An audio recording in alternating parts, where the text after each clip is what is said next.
Welcome everyone to this healing class on the Chiron North Node conjunction. Yeah, just raise your hand again. I want to make sure my voice is crisp and clear and everyone can hear me well.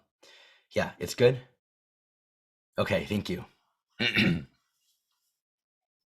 Okay.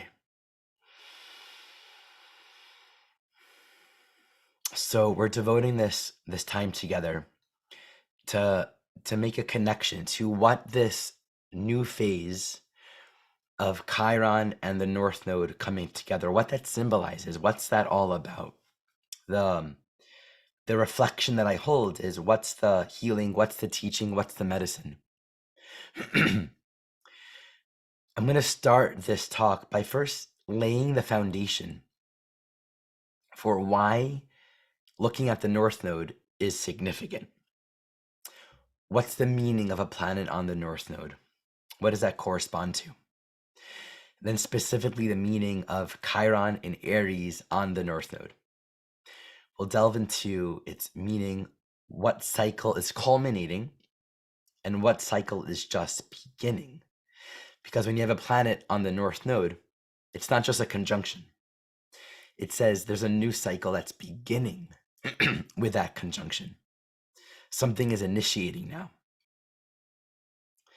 And then we'll take some time for Q&A, anything that wants to be asked or spoken to. And I'm going to designate some time at the very end of this class to introduce my 2024 training program. So those that are interested in delving more deeply in this study with me, definitely stick around for that. I'll also be introducing the free weekly classes that I'm actually also going to begin this coming week. So stick around to learn more about my upcoming offerings. At any point, definitely feel free to ask questions in the comments. I'll just be loosely tracking them as we go along. And so for those that are just coming in now, I'm overcoming a little bit of a head cold. And I'm grateful that I'm able to speak. There was an experience last year where I had a paid musical gig, which is such an honor. And I had the same situation, but I couldn't even talk this loudly. So I sang at a whisper, and I was prepared to do that today as well. Luckily, I don't have to. So the North Node is significant to understand both in our natal charts and in transit. In our natal chart and in transit, it signifies the evolutionary potential where we can grow and evolve through our life experience at this moment. So for your natal chart, that's a lifelong intention. For the transiting North Node, it says right now, here's where there's an evolutionary edge. This is where experience and choices are arising right now for us to think and see in a new way that supports our ongoing soul evolution. A big part of the work that I do is really understanding that the lunar nodes are these portals, right? These portals of energy where past dynamics, that which has occurred in the past, seeds that have been planted, come forward right now to be integrated. That's the South Node. But then we have always the opportunity in the present moment to see in a different way, to meet our circumstances either through the dualities of the past, the ways that our consciousness may have been polarized by known, familiar, safe, and secure, or the willingness to experience and see ourselves in a new way. And the evolutionary journey via the North Node is always about understanding who we are. And the North Node is always this present moment edge to think of ourselves fundamentally in a different way, and thus to see life differently. And that's the tension of the nodal axis in general. As a general rule, there's the conditioning of the past, the known. It's not bad, it's just the known. And then the North Node symbolizes what is not yet known, and thus where we have not yet grown. And I think a big part of this evolutionary journey, what I'm always learning, isn't so much like your purpose is to do X, Y, and Z or fulfill this particular role or function. It's not so much about the object itself or the thing that we do in life, We can say astrologically, it's not about Aries itself. It's not about wherever your North Node is implicitly. It's about what it represents. That for the soul on its evolutionary journey, the North Node symbolizes a threshold beyond the limitations and boxes that we've created in our own mind that says, beyond this line, that's where truth is not. Beyond this imaginary line that I've created in the parameters of my own conditioning, I cannot know myself. Thus, I cannot see reality. I cannot be safe. I can't take in and integrate more of what is beyond the threshold of what I know. So whatever the archetype is, a North Node is always pushing the edge towards, what if you cross that line a little more? And it says, can you know yourself here? In this context, in this unfamiliar space. And this is why I really put a lot of significance, and my teacher, Jeff Green, in his teachings on evolutionary astrology, beautifully taught the significance of the North Node and the transiting North Node.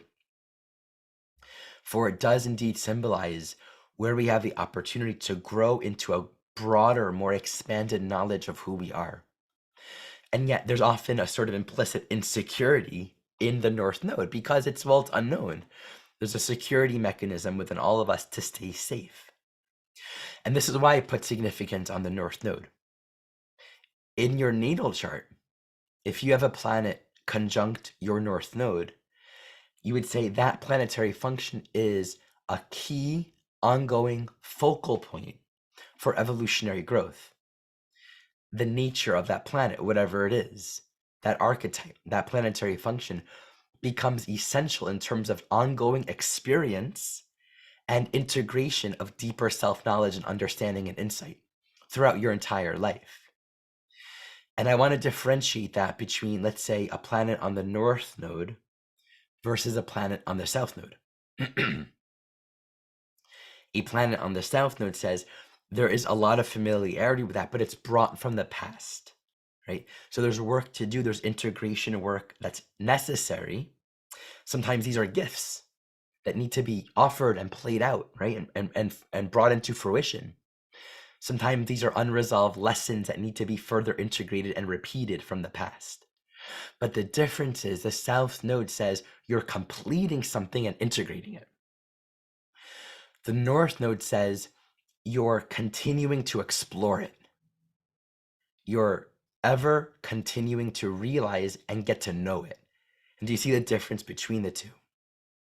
The North Node conjunctions don't say there aren't challenges. In fact, there are.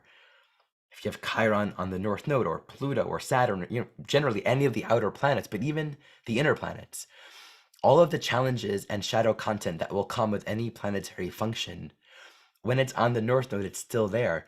It just says you're going to be really exploring it deeply. Your ongoing soul growth is going to be through the integration of that planetary function.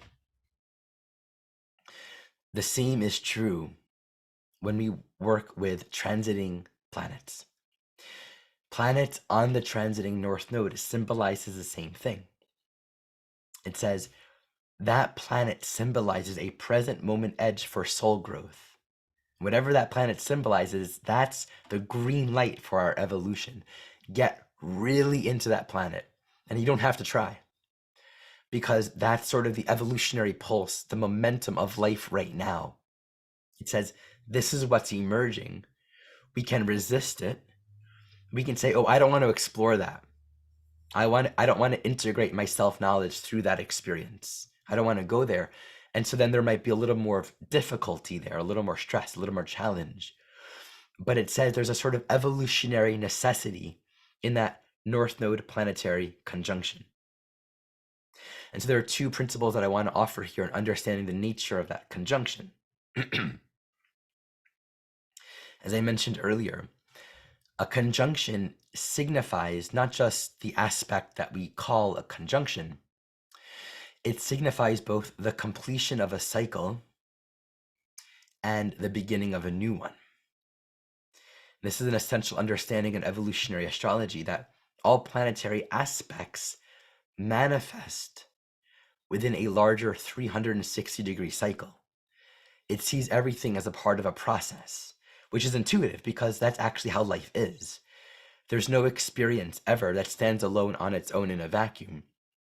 Every nodal point of life experience is a sort of moment within the context of a larger unfolding. So you put your shoes on, in a way that's the culmination of the whole getting ready once you got out of bed phase.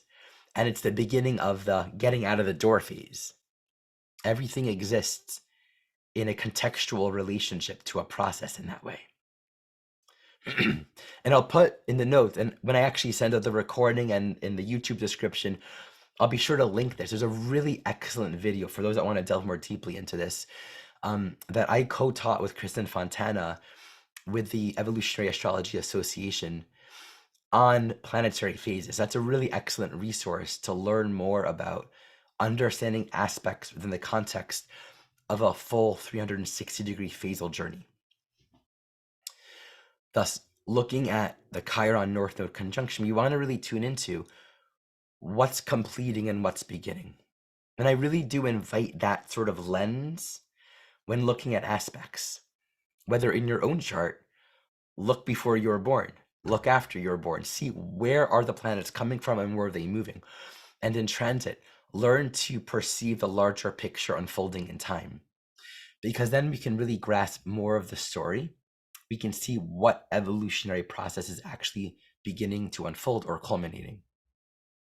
So the closing of a cycle says, during that time that we're moving towards the conjunction, there is a completion happening. All of the activity says there is a new phase of evolutionary growth and development that wants to happen, but we need to really bring all of the past dynamics to a close. So it's very heightened, it's very deep. Self-knowledge and self-awareness is very focalized as a planet moves towards the North Node, because it says, this is really important. Pay attention to the things that are coming up right now. Meet them, complete them, engage with them. Cultivate some reflection and wisdom as to what's really going on in your life. What are the teachings? For we are being prepared then for a new cycle. And then as we enter into that new phase, it says, okay, the past is gone. There's been a lot of experience, a lot of growth. And by the way, for reference, in general, more or less, the last time Chiron was joining with the North Node was approximately 16 or so years ago, 15 or so years ago. This is an estimate.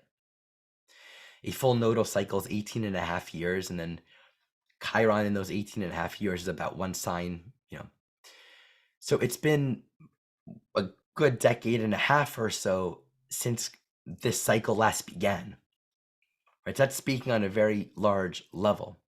But even just looking at the last several months of life, we'll exemplify this very soon when I give the specific meaning of Chiron conjunction to the North Node. Perhaps we can already begin to intuit, okay, yeah, this has felt very Chironic. Right? Our life personally and collectively has been very Chiron oriented, very heightened. What's happening in that new phase is we're being asked to make choices and initiate a new cycle of growth and development that will set in motion a new process that we've not yet experienced. We will harvest many of the lessons that we've learned in the closing of the last cycle, but we're needing to now integrate that and move forward so we can enact completely new experience and be available to learn and to discover ourselves in a new way. Implicit to a North Node new phase conjunction, no matter what sign it's happening in, and no matter what planet we're dealing with, is a quality of insecurity. In fact, insecurity and doubt and uncertainty and a sort of directionlessness is very common in the beginning of a new cycle because it's new. There isn't any self-knowledge or awareness yet of where this is going and what I'm doing it for. But we do have knowledge of the past. We have the reference of where we're coming from. So there is a lot of insight and learning, but it's yet unformed and unclear exactly what we're doing with it. So implicit with any North Node planetary conjunction is the need to act, to create new experience, and to just start. And that teaches us more naturally as that planet separates from the North Node, 10 degrees into the first semi-sextile, 30 degrees, then even more so 45 degrees in a semi-square. There's a lot more subjective self-knowledge. We can objectively see the effects of our experience, how we feel about it, where it's led us, and we begin to refine. We begin to say, okay, that wasn't helpful, that wasn't necessary, that's relevant. I understand why that's happening. Okay, I understand why I needed that. That experience makes sense. I'm going to continue to do this. The narrowness grows and the randomness decreases as we become more and more self-aware. Just helpful to understand that as I delve into Chiron, this is not about some kind of, I know exactly what to do. There's a calling for doing an action, but because it's a very, very new phase, there is a little bit of a threshold of, I don't know what this is about. We can't pretend to understand what we don't understand. But here's the key here. The fear that often comes with a new phase is, I'm afraid of what I might get myself into. And you can imagine this is heightened with Aries. So you can perhaps see where I'm going with this. If I make this choice, I can't unact, I can't unchoose it. Yes, I can make new choices later. But there's a sense of, what happens if I do this and I go too far? What happens if I do this and I can't stop, or I can't get my way out? Am I really ready for this? Is this actually the choice that I want to make? So there is a calling for sort of courage and willingness to have experience in the new phase. Perhaps we can think about this just in your own life. If you have any planets in the North Node, then I highly recommend just tracking astrologically. For those that are tracking transits, track any planet that's ever on the transiting North Node, or any planet transiting on your own North Node. These are very simple and accessible learning opportunities. Notice what's happening. Such times, the nature of that planetary function will actually be very highlighted.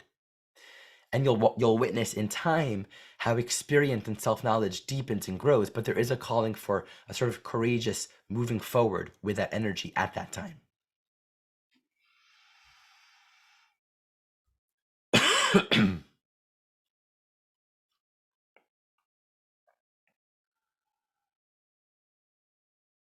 Let's delve into Chiron. There are a few angles that I want to offer in delving into this. I'm going to start with this. We'll take a couple moments to just really define and connect deeply, authentically with the energy of Chiron, and then bring it to the North Node in Aries and what I see happening over the next period of time.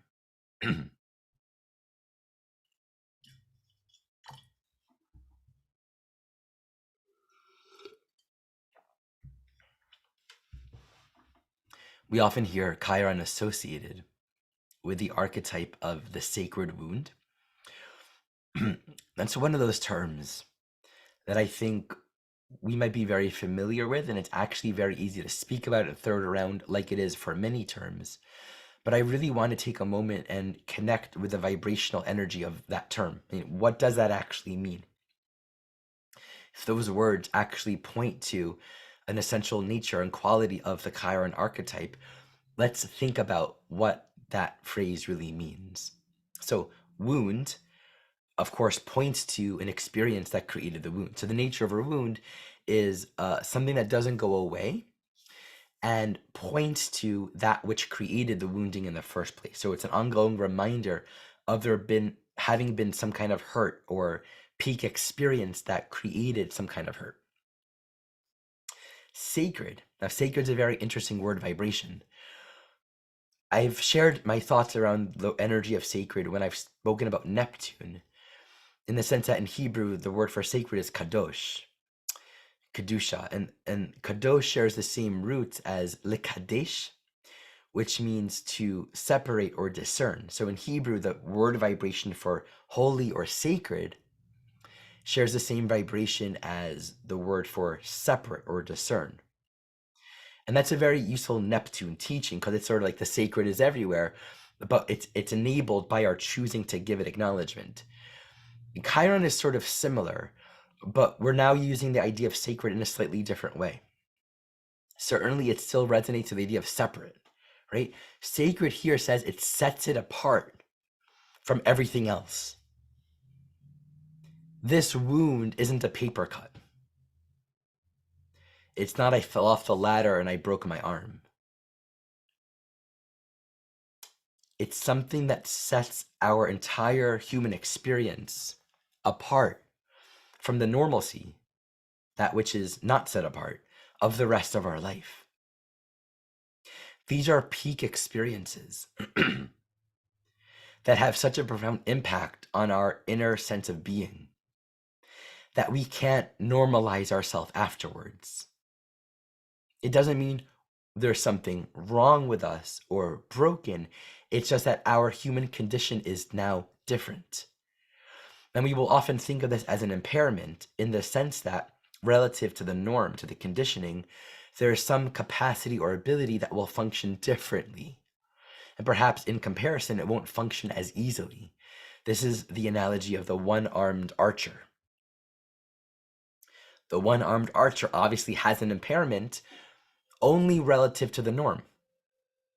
But here's the medicine of the sacred wound. The consciousness of impairment never coexists with the cultivation of dharma, of purpose, of medicine. They never happen at the same time. Because that one-armed archer is impaired from the perspective of not being a two-armed archer, but from the perspective of doing their work, developing their skill, cultivating their technique and their ground and their strength and their balance, and teaching. You can't do that and hold impairment at the same time. Does everyone get that? It doesn't mean we're like everyone else, but the consciousness of impairment itself actually ends up becoming a very common Chiron self-wounding pattern. I'm hurt, I'm wounded, there's something fundamentally broken about me, so I can't do my work. There's something wrong with me, and we're always going to find the evidence for it. We're always going to find the evidence for where there is something just wrong with us. And that's in the identification with the woundedness itself, with the impairment. And the sacred wound, before really understanding the potency of sacred, becomes I am wounded and I'm set apart and I'll never be whole. What's happening in that kind of psychology is we allow ourselves to live in this vibration of guilt and unworthiness. And something we often don't understand that Jeff Green taught, and I really appreciate this teaching. Chiron doesn't just correspond to where we've been wounded. It also corresponds to where we've made mistakes, where we've wounded others. Maybe we've acted carelessly. Maybe we weren't very thoughtful. Maybe we got too far. We acted beyond our capacities, and hurtful things happened. That maybe caused wounds for others and pain for others, but then we're wounded by the guilt. We're wounded by the impact of the pain that we've created. In my experience, both personally and working with thousands of charts, that facet of Chiron is actually more prominent and more real than the more traditional, it's where you are wounded by some sort of experience. Yes, there can be actual experiences, even someone doing something to us, or even physical impairment. But if you dig deeply enough in the Chiron archetype, very, very often it's this deeper sense of guilt and unworthiness. And we really want to get in touch with that unworthiness. There's something about, I'm not worthy to do my work. There's something flawed about me. And I think it's helpful to recognize the mind uses our unique condition, our impairment. And by the impairment can be, you have one arm. The impairment can be a sort of neurodivergence, you think differently. The impairment can be on a psychological, mental, emotional level. The impairment can be conditions in your early life that set you into a certain state of being that you can't ignore, right? The kind of parental emotional conditioning says you have to live with your experiences. I mean, the sense of I am different and I can't just normalize with Chiron can show up in any one of the 12 houses of life experience, so to speak. If we often dig deeply enough at the core of it, we find that the mind is using the condition or the memory of the experiences as a way of psychologically, in a sense, denying and avoiding facing the possibility of actually not being broken at the core of one's being, meaning we want to often keep ourselves in a state of brokenness. And the evidence of that will be perpetuated by way of our actions always falling short of being where we think they should be or could be. So there's often this deeper sense of guilt and unworthiness in it. And that's why the sacred wound is such a powerful vibration. It's such a beautiful thing to contemplate because there is a wounding here and there is a brokenness. And there might be a deep sense of, I don't know if I'm good enough. I don't know if I'm worthy enough. But to do it anyway, to cultivate yourself and walk your path. That's where the holiness comes in. That's where the medicine of Chiron comes in. And when I see that in charts, when I see that in individual souls working with their Chiron, it's beautiful. These are souls that develop a sort of humility in life.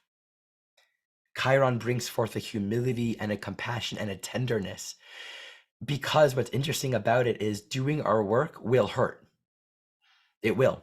Because doing our work is going to bring us face to face with our impairment, with where we're not capable, with where we feel different, or maybe where we feel unworthy or unready or unable. It'll bring us right there. There's actually no way to do our work without facing that. And yet the healing is we open our heart to that.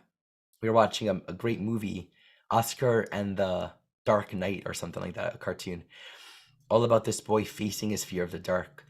And one of the threads of teachings in that movie was this line, feel your fear and do it anyway. That idea of choosing to walk forward, choosing to give ourselves to purpose, even though there's a deep sense of brokenness, breaks us open. And the broken open heart is another one of those catchphrases that we find with Chiron, and I find that to be absolutely accurate. We want to normalize and we don't want to actually have to feel uncomfortable. Then it really creates a very interesting distinction. And this will perhaps be our segue into Aries. There are two kinds of lives. I know these lives both very well myself. There is the life where we don't challenge ourselves. We don't challenge ourselves to do more, to become more, to try something that's scary. We don't challenge ourselves to bring forth more of our strength and our potential and to grow and to develop our capacities and strength. That kind of life brings a lot less drama and a lot less emotional turmoil and tenderness, but it's a lot harder. There's more depression and there's more suffering and there's a lot more pain. There's deeper despair in that life than the life where we try, we set goals that we may not achieve. We endeavor to make ourselves available to grow and to strengthen ourselves, to come into greater potential and to reach these edges that we've never known before and to face our fears. That life is a little bit messy. It's kind of messy. It's oftentimes confusing. We're often thrown back at ourselves. We're going to go too far. We'll get beyond our skills. We'll experience what it's like to not try hard enough. We'll experience what it's like to try too hard. We'll exhaust ourselves. We'll overstep boundaries. We'll make big mistakes. We'll feel guilt. And yet the gift and the permission and the compassion, the teaching here is that's better than not starting, because our purpose is always here for us. Purpose, and I say purpose with a capital P, and I'll speak more about what I mean by this in a moment, doesn't go away. We can procrastinate it, avoid it, and make excuses to kind of, beat around it for a long time and for lifetimes. What is here to happen, where we're meant to grow, the path of our awakening, the stepping into our greater strength, we're never going to be deprived of our purpose. It's always there whenever we choose to claim it. And as I said before, when I speak about purpose or, why we're here in life, it's not like I'm here to become a fill in the blank with a particular idea. But we do each have our own makeup, right? We each have our own chart. So there are specifics. I've been just so inspired by this new artist that I discovered, Christine and the Queens. He's amazing. In fact, I was sitting preparing for this talk, and I thought I was going to just be writing more notes, and all I wanted to do was listen to his music and hear him talk. That's all I wanted to do. That's how my being wanted to prepare for this talk. And I didn't even know why. I just felt like I wanted to hear, what does he have? He's such a great dancer, singer, musician, so authentic, so bold. And I just love the vibe. Something in my soul is drawn towards him. And I listened to him speak, and I was blown away that I just got this quote. And here's what he said. and I'll speak it with a French accent just because he's French. And I'm not going to do a good job at it, so maybe I won't. There is a sense of satisfaction, and I'm not going to do it well. Okay. There's a sense, especially with my hoarse voice, there is a sense of satisfaction now that comes from the path itself and the process being done. When I was younger, I was sometimes a bit more scared. Now the scared part is gone, and I'm scared when I don't feel like something drastic is at play. Because I'm scared for my life to actually be empty of meaning. Now the quest of the meaning makes that easy. The scared part is gone, but I'm scared when I don't feel like something drastic is at play. I'm scared for my life to actually be empty of meaning. Now the quest of the meaning makes that easy. And I go, thank you. Here we go. Chiron on the North Node in Aries. That's that. That is that right there. We are called upon to individuate ourselves and to make choices to claim our own individual purpose. So we have a unique form, a unique way, actions and particular expressions of purpose. But underneath the forms, what that really is we're coming into our agency. What we each do on the unique path that the curriculum takes, the contours and the form that each soul journey has, what's true for all of us is we're learning to be what we are. So as we cultivate that quality of Aries courage and self-leadership and self-trust, which is what Aries is fundamentally about, what we're learning is to trust who we are and allow purpose to express through our lives. To say, I'm here to be awake. I'm here to be alive, to be engaged, to be fully present. I don't want to be numbed out and disconnected and just going with the flow of things. We have the right to feel conscious agency in our choices. And that means we have to claim our own soul self-leadership to make these choices and say, where do I want to be? Where do I want to go? What's calling me? I'm going to do it. And I may not make it.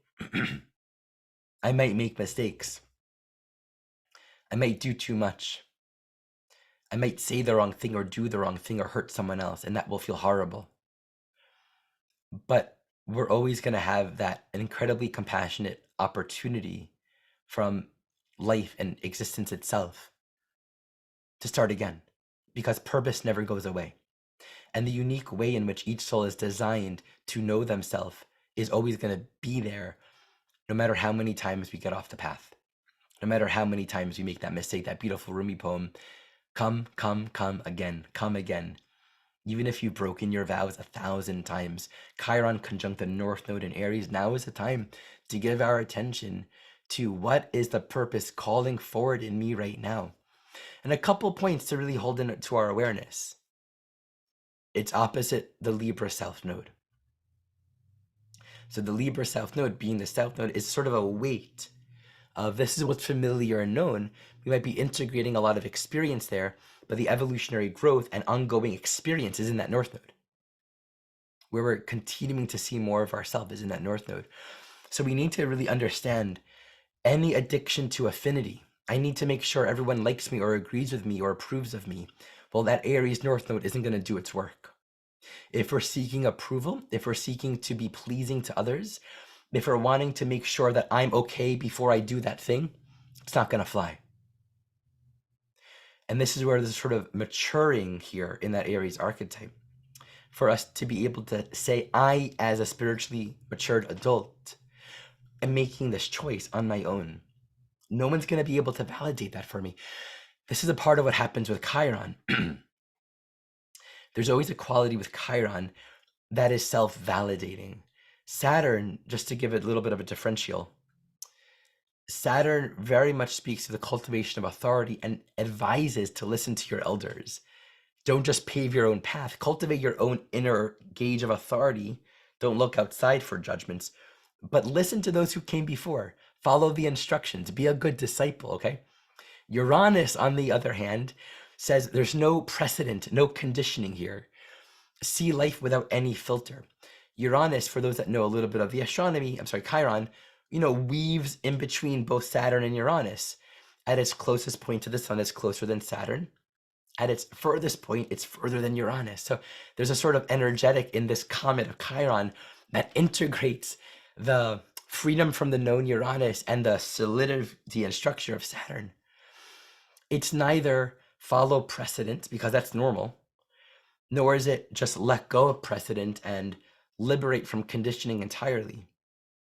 There's an informed, embodied facet to Chiron. It is. That's why I really love one of the earlier books from Barbara Hand Cloud. This is the title, The Rainbow Bridge Between the Inner and the Outer Planets.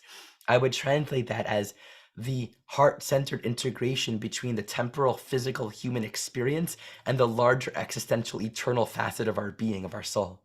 The bridge in the heart to say, I'm going to embrace a form that will be informed by my inner being.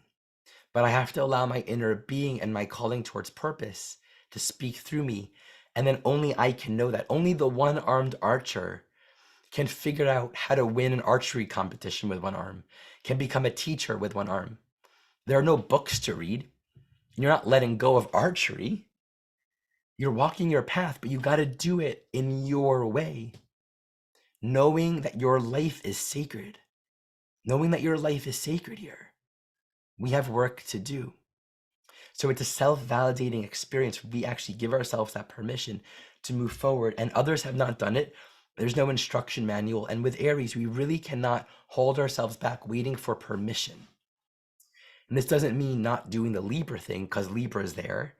And at this time in general, with the Libra South Node, a lot of our learning is simply how to do Libra in a balanced way, right? Communication, consent, relationships, listening. What are we agreeing to? All of those things are very important. But not to get that confused with, hey, I'm doing this. This is what I want. This is what I'm choosing.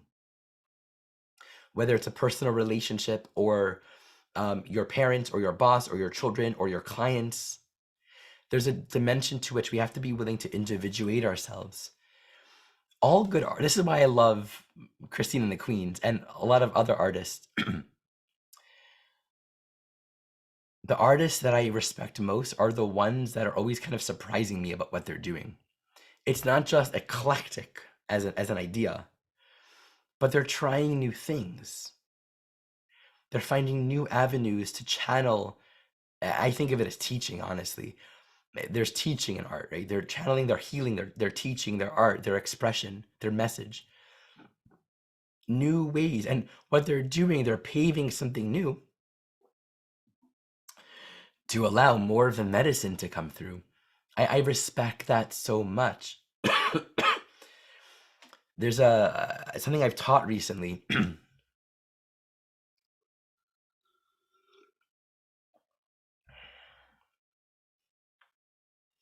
I don't remember where I've shared it, but somewhere recently.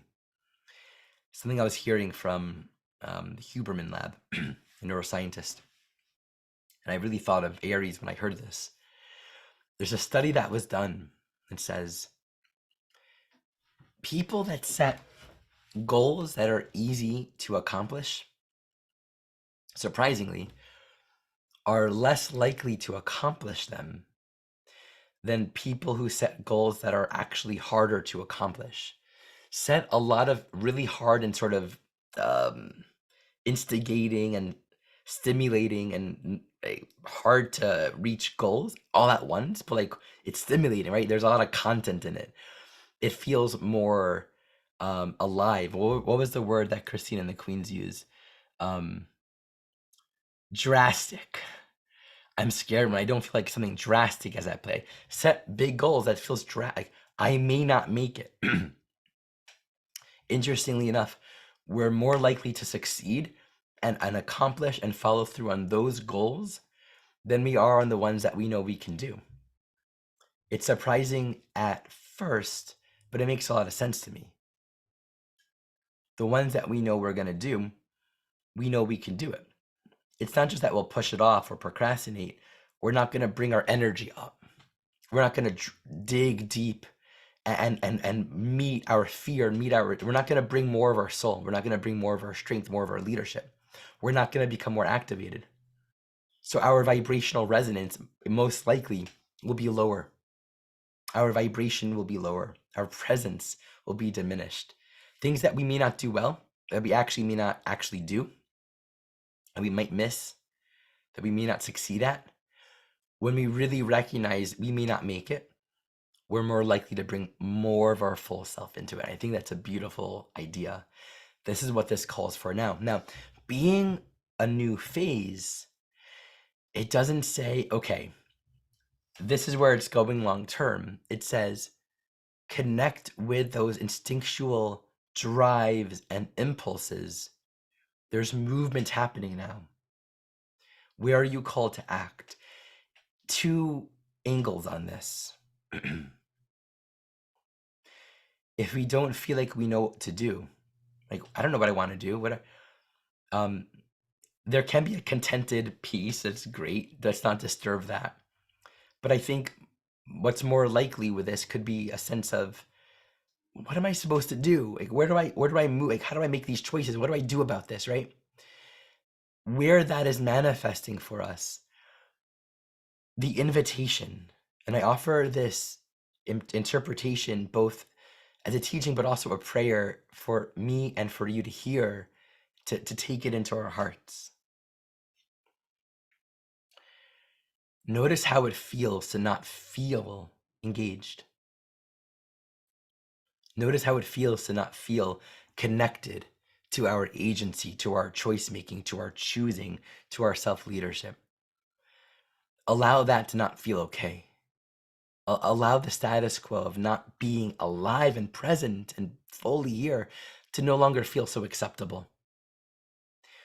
That will lead us to the next thing, because it's not an intellectual concept that says do this and do that. It's actually the fear of not living that impels us to just come back to what we actually already know, right? The thing we always want to do, the thing that's in our soul that isn't ever going to go away, even if we don't intellectually remember it at the time. Being deeply discontent with the status quo, with the modernity and the mundanity of living half here. So that's one way to work with that sense of, I don't really know. What am I supposed to do about these things?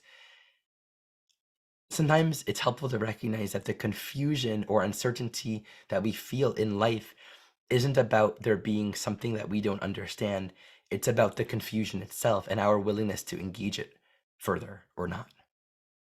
And the other experience that can be manifesting now is that sense of, I really want to do this, but I don't have the strength, or I don't have the capacity, I don't have the skill. This is a great opportunity to just take time to look at that. Where did we learn that? At what point did we accept upon our thinking this limiting condition that says we can't? We all have that. We all have this. Believe it or not, for me, where that has been the strongest in my life is I can't sing. Of course, it's very much related to a lot of my own early life conditioning and all that kind of stuff. But I always wanted to be able to harmonize. And for many, many years, I just held this internal sense of I can't harmonize. I can't sing harmony. And I would hear people singing harmony, and I would just feel this sense of I'll never be able to be that. From a Chiron and Aries point of view, if I want to create beautiful music, I'm going to say I'm going to harmonize.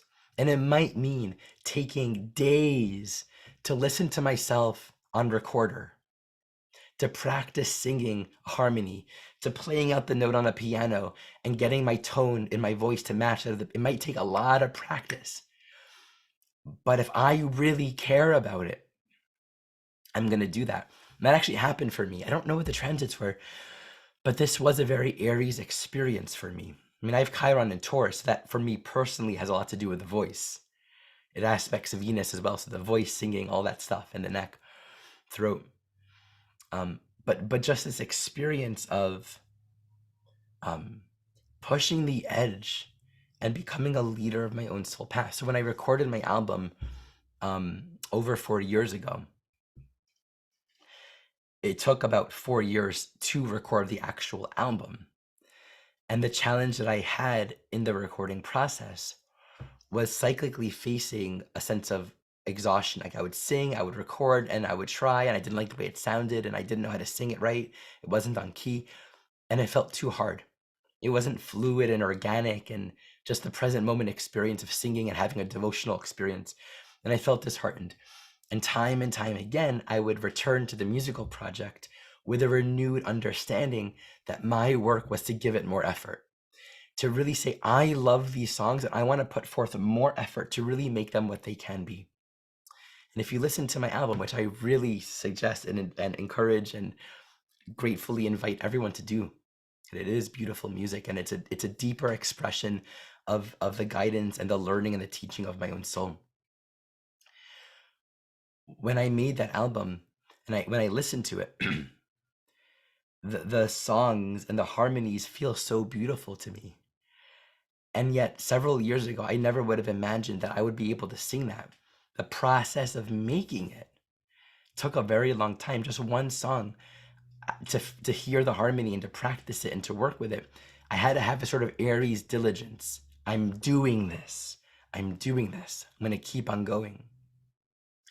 And it's important too not to take too much feedback from other people, because the majority of the feedback that I actually got from other human beings was just like sing it the way you normally sing it, guitar, just sing it. But that didn't land. It just felt like my own personal potential was going to be diminished. So only you and I can each individually know for ourselves if we're diminishing our potential. We're not comparing to others. We might be inspired by what people are reflecting back to us. And we're not worried about goal or how long things will be. We just don't want to live a life where we're not trying. We don't want to live a life where we're not giving the effort to live as fully as we can. That's really my prayer for life, that I look back and I know that I did my best to give as much as I can to every facet of my soul path, to family, to work, to creativity, to my deepest spiritual commitments and devotions, to following my guidance in life.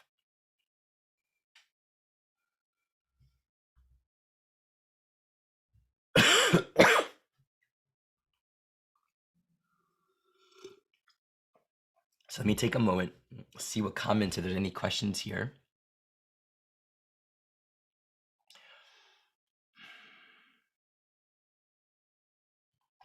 Maybe I'll give specific examples a little bit later, but I'm going to keep it more general for now.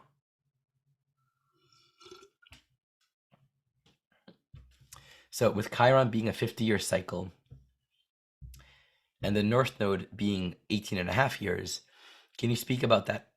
This may just be the same thing. Someone else is asking, how do you track the phases it progresses? So the way you track anything is just look in time. I don't want to get too complicated, but the nodes move backwards and Chiron moves forward. So even though they're moving at different rates, they're going to come back together. Uh, it just I can show you at the very end and share my screen just to exemplify how that works. Okay. All of the planets are crossing the nodes between 2022 and 2027. Yeah, I'm actually going to speak a little bit to that actually. So let me tune in and share a couple more thoughts on this, and then I'll um, look at the transits over the next period of time and answer a couple of these questions. So the final teaching that I want to bring forward, which I would really be remiss not to address, besides for the courage of claiming personal purpose, Chiron and Aries absolutely speaks to the wounds of war. It's like one of the peak wounding experiences of Chiron and Aries, which is up for the personal and the collective right now, is the wounding that we experience and that we create and that we hold on to through aggression, through the misuse of that masculine energy. And a part of the way that we might respond to that, and these are true general Chironic responses. Either I don't want to face that pain, so I'm not going to use that masculine Chironic Aries energy. I'm not going to become a leader because that energy hurts people. It hurt me. I don't want to go there. Or I'm going to be in denial of the wounding that's being created. And I'm going to live in perpetual defense.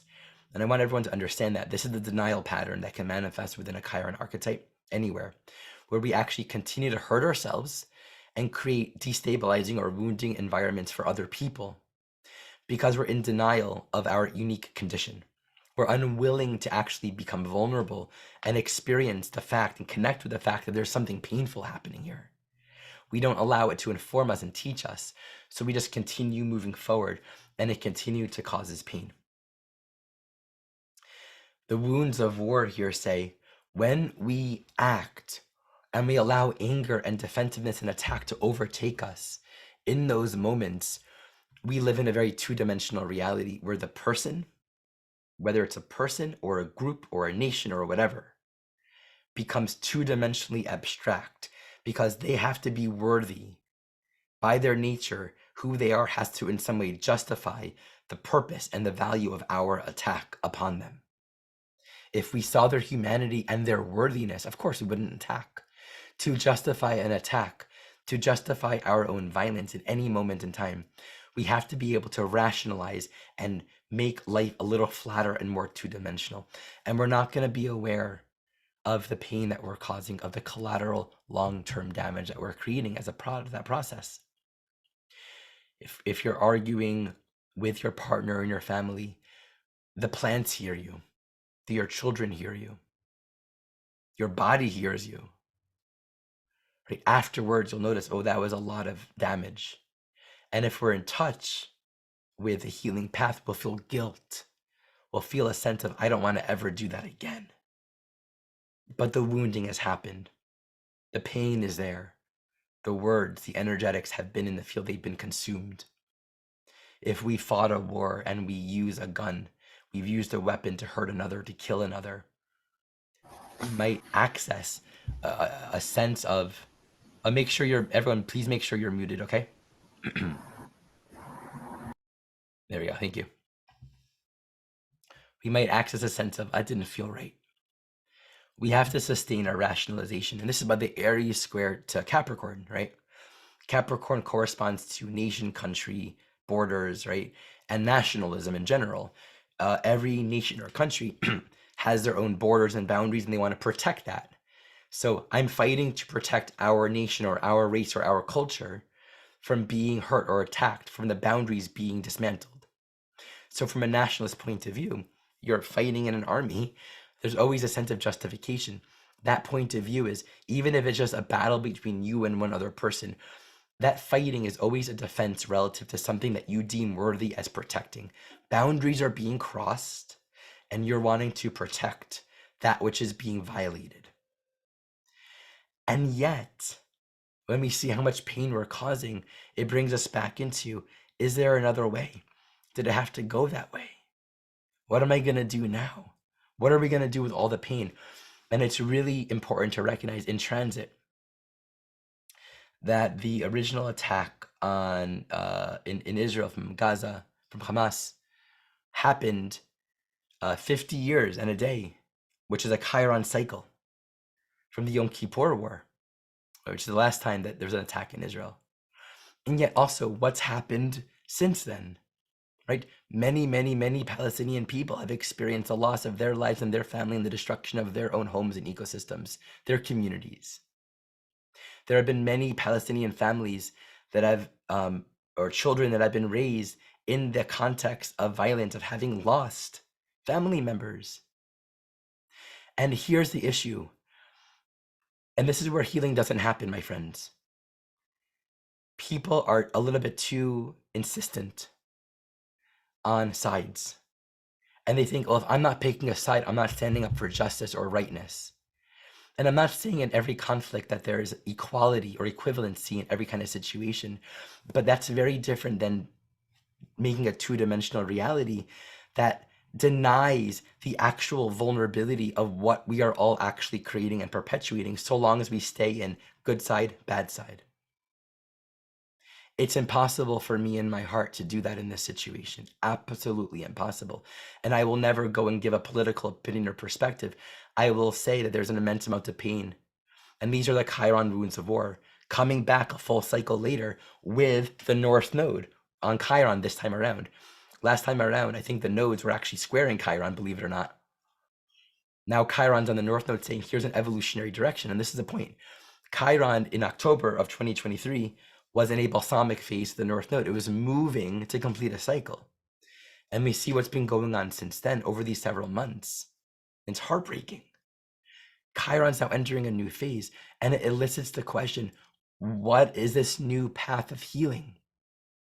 And how much more pain and suffering do we need to create until we finally allow the pain to inform us, until we allow the fact of realizing there's an impairment here, there is brokenness, there's woundedness from war, and it's not going away.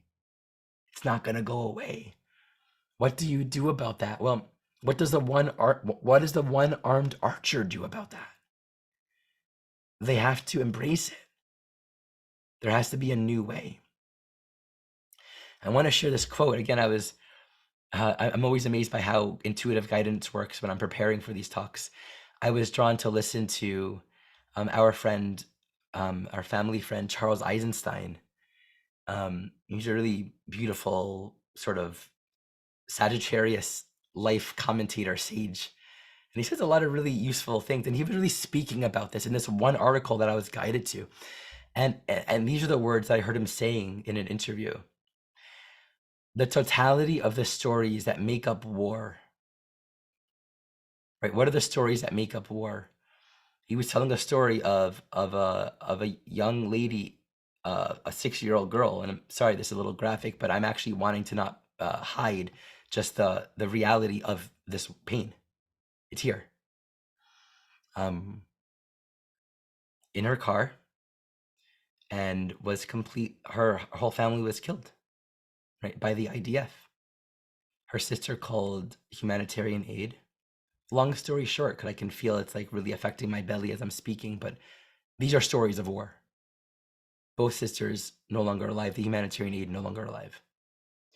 You read the comments of the stories in the different news channels, depending on the news channel, you're going to have people saying, no, Israel didn't do that. Hamas did that, right?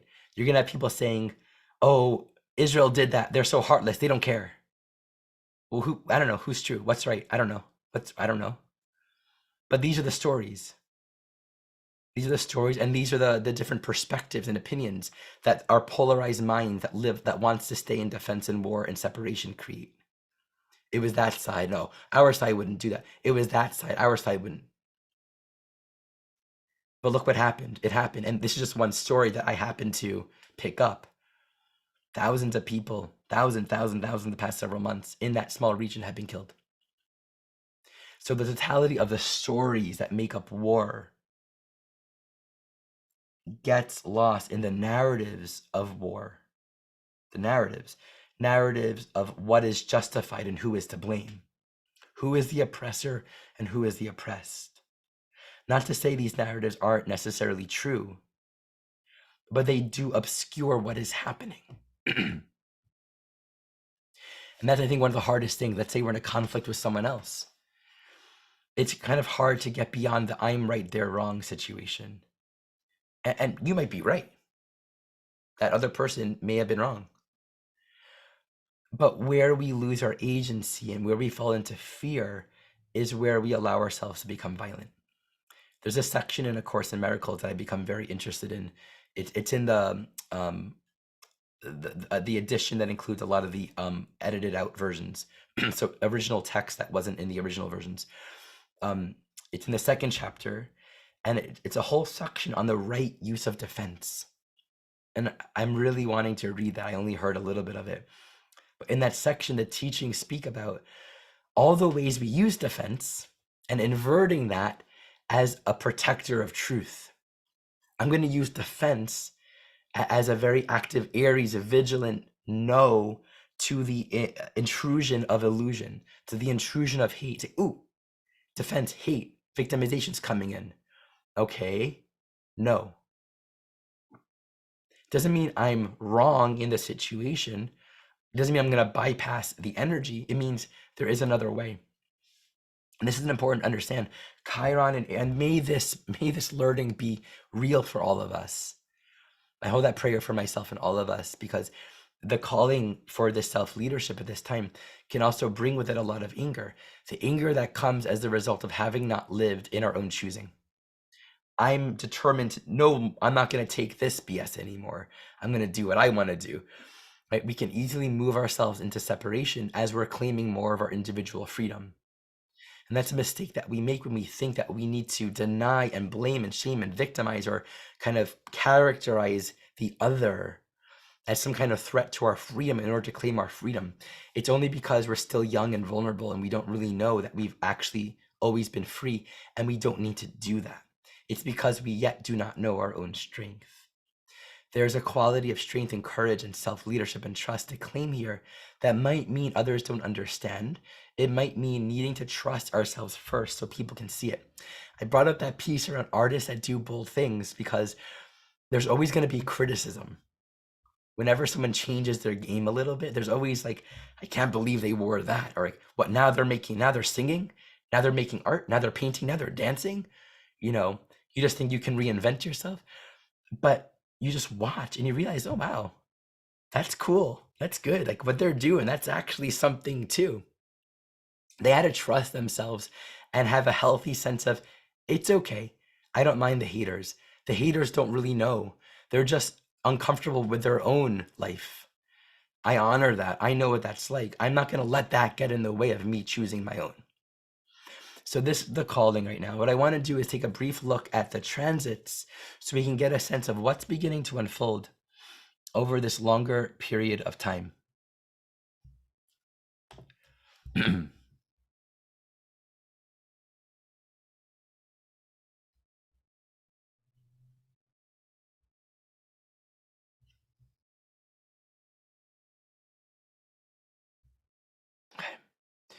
So this North Node conjunction happens tomorrow.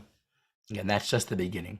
I want us to take note of Mars. I'm positive I'll probably do more videos on my channel in future, because the entire time that the North Node is in Aries gives a very strong focus on Mars. So the North Node, being the evolutionary point of growth, gives a lot of attention towards its planetary ruler. Mars, as the ruler of Aries, says a lot about how we're kind of getting into that Aries energy. And I think it's meaningful to note Mars is really activated right now. It's in a new phase with Pluto in Aquarius. So this speaks to a lot of newness, a lot of deconditioning, a lot of change. I'm here to act upon a precedent that I've never seen before. Mars in Aquarius. It's like there is no precedent. I need to trust the individuality of my own soul. And Chiron North Node, that might be scary, but you have to do it. There's medicine to make here. Mars over the next several weeks will actually be squaring Jupiter and squaring Uranus. This is going to be sort of an activation. If we're not feeling very clear about it, this will stimulate our emotional body, our sense of, ooh, I got to do something about this, right? Because that Mars in Aquarius will feel very sensitive to that compression. It's not having the space and the freedom to do what it needs to do. It wants to be able to act. It wants to see clearly and move beyond the obstacle. So that upcoming square to Jupiter, especially, will really emphasize that. In the middle of that square between Jupiter, kind of at the midpoint, really, it's going to sextile that North Node Aries. That's going to be on March 5th. This to me is actually one of the first really tangible points of clarity within this new phase experience, because that sextile, and this is happening within the last quarter phase, meaning it's not just a sextile, it's happening at the end of a cycle. It's the kind of sextile that happens before it completes a cycle. And by the way, just so everyone can understand, the North Node moves backwards, okay? And the planets move forward. So the North Node is moving towards Mars, and Mars is moving towards the North Node. So this brings a lot of objective awareness, right? Where we can actually experience ourselves in some sense to be standing on top of a mountain, looking over at our lives. Okay, this is what's going on. I get it. I've been limiting myself. I've been projecting these thoughts. I can let go of that. There's a lot of options for clarity here. But again, whenever we're looking at Chiron, there's always going to be embracing that tenderness of that confidence, that uncertainty, and doing it anyway. Doing it anyway. This is a solar eclipse. Of course, I would be absolutely remiss not to mention this. So this April solar eclipse happens literally just like a week before the Jupiter-Uranus conjunction. So that's a very powerful conjunction, worth its own complete topic. This eclipse is sort of planting a whole lot of seeds in this Chiron North Node. So the North Node is moving backwards, Chiron is moving forward. So they're separating further and further and further. At this point, they are about 4 degrees away from each other. But this new moon happens combust Chiron. Combust is like exact minute. That's very rare. And Mercury retrograde is there, practically combust as well. That is powerful. Mercury is also newly stationed retrograde. This is like, give it a couple months, every astrologer is going to be talking about this one. This is like one of those really unique and profound ones. This is a seeding. This is a calling into action. And I think with Mercury there, it really emphasizes there's a sense of having new, clear thoughts, cultivating more self-leadership, more self-reflection, asking new questions to really highlight and bring out the new direction that we're embracing right now. This emphasizes the need to courage and will absolutely give a lot of attention to this growth of confidence right now. It might actually put the pulse when we squeeze our hand and the blood goes away, right? We might experience what it's like to be in fear. We might be really face to face with whatever dynamics we need to really meet that are keeping us from trusting our own soul. Eclipses have a way of really moving things forward. So, so much more to say about that, but it's a really powerful transit. And the ruler is also Saturn with Mars, Mars with Saturn, completing a cycle. So that's also a very powerful culminative, brings a sort of a constructive, it's actually a semi-sextile. So there's a closing. What do I have to do to complete this cycle? I won't go so deeply into it, but I can just tell you, this is one of those times where the first couple of weeks in April, first few weeks in April, have so much deep introspection and richness and deep activation. And I think it's really bringing forward this Chiron new phase that's just beginning now in a very palpable way. This is just worth noting that Mercury retrograde, after that eclipse, it goes direct at 15 degrees, right there on the North Node, really close to, it's 15 degrees, 59 minutes. And just take a look at this.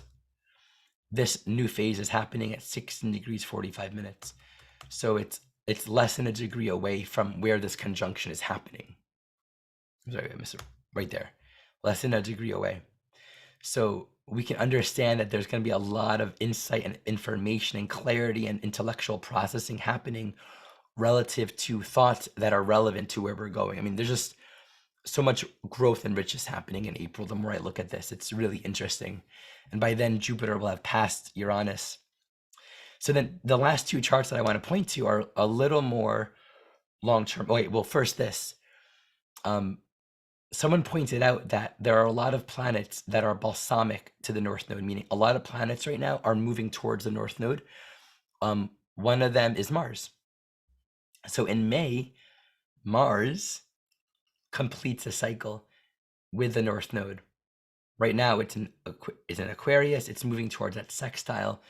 It's going to be entering into the balsamic phase. So that Mars too is going to be saying a lot of the actions and the things that we're doing over the next couple months as we're moving towards that conjunction are about just setting whatever we need to set in motion so that by May, there's actually going to be a renaissance of energy that calls us forward into a new dimension of fire and purpose. So tracking Mars in its relationship to the North Node will be very relevant for us. And I just want to give attention to this. All of these planets are moving towards the North Node in general. So it's just helpful to see everything in its larger context. The North Node moves backwards. So it's going to reach Neptune and Saturn on the cusp of Aries and Pisces. Now, later on, a couple years later, it's going to join Pluto in Aquarius. So it's just really helpful to recognize that over the next few years, 3 or 4 years, there's a lot of strong activity culminating with the North Node in terms of outer planets, right? And the first of them was the Chiron, right? And then it'll be Saturn, then it'll be Neptune, then it'll be Pluto. Just worth noting that. It says that the next 4 years really, there's a lot of culmination happening. It's really powerful. So here are the last two charts that I just wanted to give reference to. This is Chiron at the next tangible phase. This is a semi-square. Semi-square to the North Node in Pisces. This is 45 degrees. It's just worth noting, right? After a conjunction, that next turning point where there's more awareness, more integration, we've already built something and now we're stabilizing in it. That's at that semi-square. And then we have the square. Interestingly enough, the square between Chiron and the nodes will happen in 2028 at 1 degree of the fixed signs. I find that to be very interesting. So this conjunction's happening in Aries, and then as soon as Chiron enters Taurus, it squares the nodes again. So that's a little rundown on some of the phases and the transits that I see unfolding right now. What I want to shift into is some open Q&A, and I really hope you all stay with me for the final 5 minutes or so of this talk, where I will introduce the training program and speak about this course. In fact, I'm going to follow my intuition and take a moment and do that first.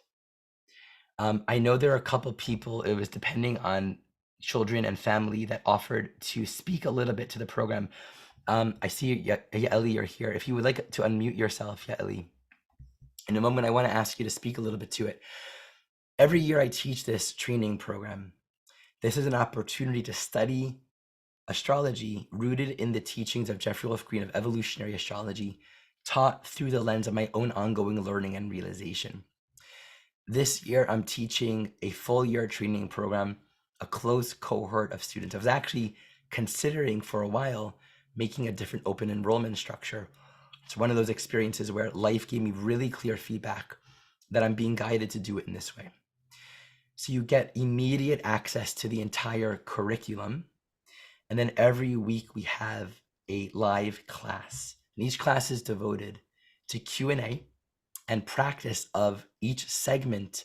We have an accompanying transcript with a linkable table of contents. We have an accompanying workbook that's in total about 500 or so pages, or no, almost like 400 pages. That's right. Also with a new linkable table of contents. The workbooks have practice assignments. And this year, what I'm really giving attention to, I've upgraded the practice assignments so that students that really want to train and practice and develop and strengthen these skills and put effort towards it, you can do that and post your work on the forum. And I'll be reviewing and giving feedback to any student that puts forth that effort. So between the workbook, the forum, our live classes, and we meet every week, and the very rich, it's over 40 hours of video content. We start from the very beginning and go through the entire curriculum. this is one of the most enriching things that I've ever done. And from the point of view of stretching myself in my own growth as a teacher, creating this content in its first year was one of the most scary and exciting things I've ever endeavored to do. And yet in doing it, it's allowed me to teach this work and grow so deeply in my own learning and knowledge. And every year it just gets richer and richer and richer. So I want to share briefly the website and show you both the landing page for this course and actually what the student page looks like. You know, this is for those who are both totally new to astrology. You know nothing about it. From the very beginning, you get the foundation, the basics, very, very beginning. It's also for those that are already very well studied in this work, even if you're giving readings, but you want to train in a soul-centered modality with someone that you resonate with from the very bottom. If you're drawn to this work, if you're feeling the soul call to commit to deepening your practice, your knowledge of astrology, this is an opportunity to do it where you get to give yourself that commitment to be held in a container of a very loving, solid group of people that resonate with a similar interest and draw to this work and train in these studies. And, you know, I'll say this work provides an immense amount of benefit to our own soul knowledge. A lot of people take this program not because they want to become an astrologer, but because the wisdom teachings and knowledge are so helpful and enriching on their own. But it also provides immense benefit for anyone that is doing this work on behalf of others. I really see astrology and this modality itself as a way of looking at the natal chart to objectively understand the unique curriculum that each soul journey takes, and to be able to identify that and communicate that with compassion and insight and empower each individual soul to recognize the circumstances of their life are relevant, that there's relevance in our life, it's not random, and that there's an opportunity for growth and evolution and insight and wisdom in our life experience. To cultivate that ability to interpret and speak in that way is such a healing, such a gift to give and to receive. So we don't just learn, we also really deepen our insight and our compassion and our wisdom. So here's the enrollment. For those that don't want to actually enroll in the live study, you can click here. There's actually a self-study program available where you can buy different sections of the entire program or the entire program as a self-study. And then you can upgrade anytime to the live program. Every year, there's a handful of students that need tuition assistance. Elderly people living on a fixed budget, people from different countries where the cost of living is very different, people on disability, young students. There are very valid reasons why someone might need tuition assistance. So I have that avenue available. I'm always available to tune into what's needed first and tune into how to make that work second, right? To really give attention to what wants to be and not make finances an issue. Because of that, I've also created an avenue for donations. So for those that have the means to support those who don't, you can click here, and this is where you can fill out a form for tuition assistance or offer a donation on behalf of those that need it.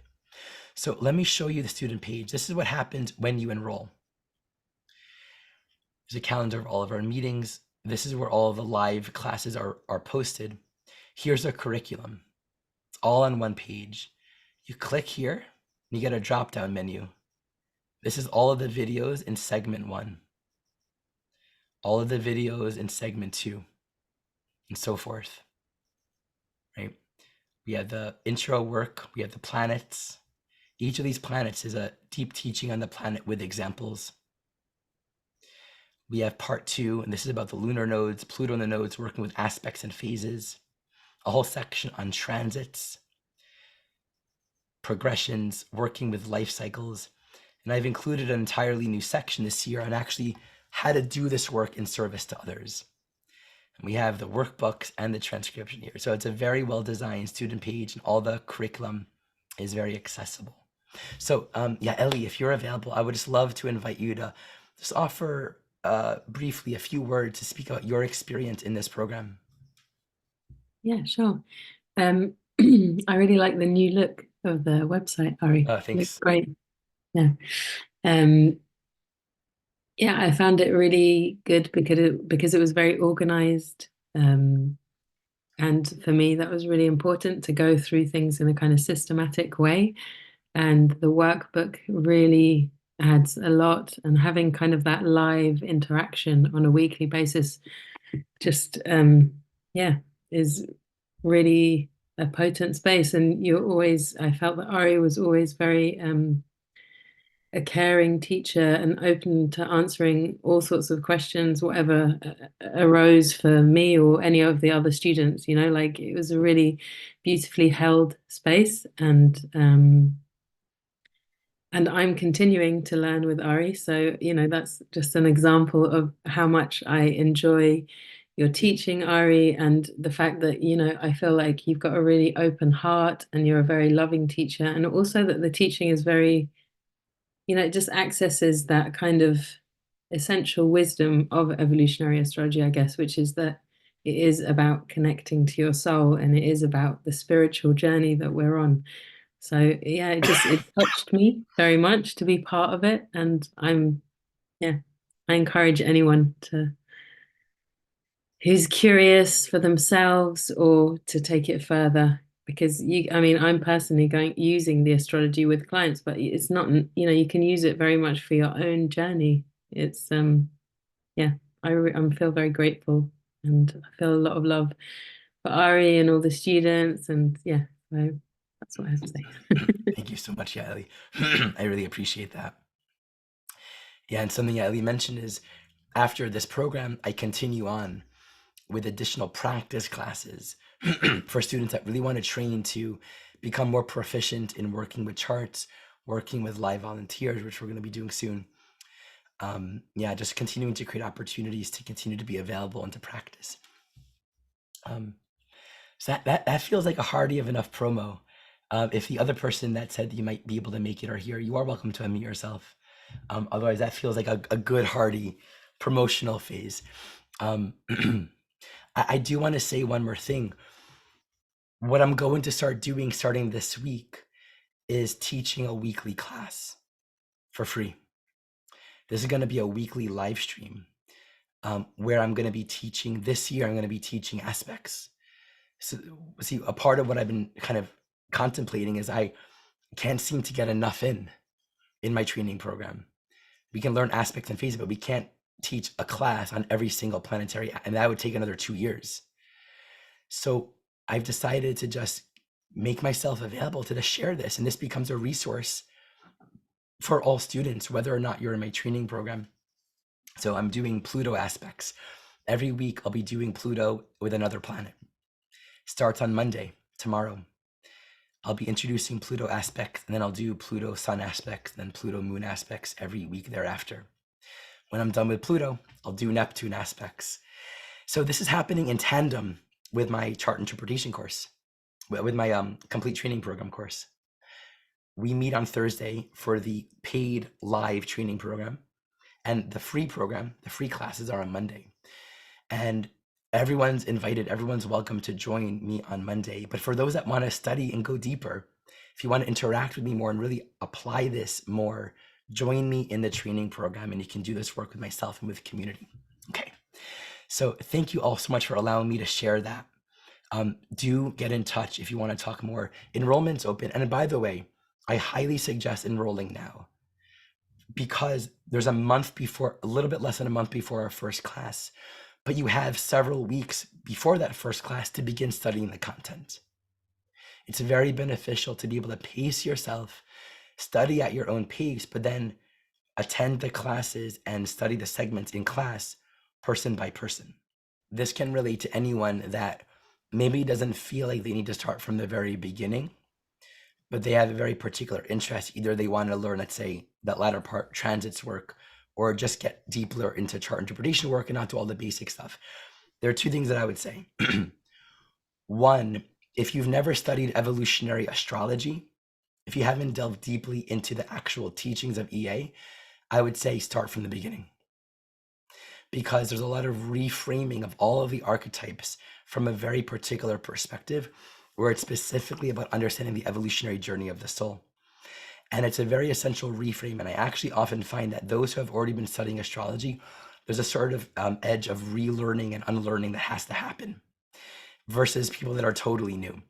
So I would suggest that if you've already studied the basics of evolutionary astrology and you feel really grounded in the basic understanding and the basic archetypes and all of that, then it is possible to jump in later on in the year for part two.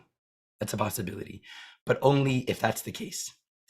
So I would want to have a private conversation with you or anyone about that to see if that's the situation. You spoke about the emphasis on the North Node evoking insecurity. Yeah, with that insecurity around the emphasis on the North Node become heightened when a planet is conjunct with the South Node? It could, only in the sense, not implicitly, meaning by itself, the North Node does that. I think it could be heightened. I wouldn't say it always will be, but here's why it could be. When a planet's on the South Node, there's a strong karmic draw towards that South Node. And this often means there might be lessons to work out and resolve, or just like there's a lot of purpose, right? Things that you got to do and that are gifts and fruition to play out. The strong attention karmically on the South Node could easily create within one's consciousness a resistance or a point of contention with the North Node, but that's actually a matter of the individual soul. I wouldn't say that it makes the North Node inherently more of a point of insecurity just because of that. Okay, that looks like all of the questions. Check out my training program. I'm going to send everyone a link in an email to that so you can easily check out all of these resources. And thank you all so much for joining me and allowing this opportunity to share these teachings. Much love. Thank you all. And once again, be in touch if you have any questions or want to chat more about this work.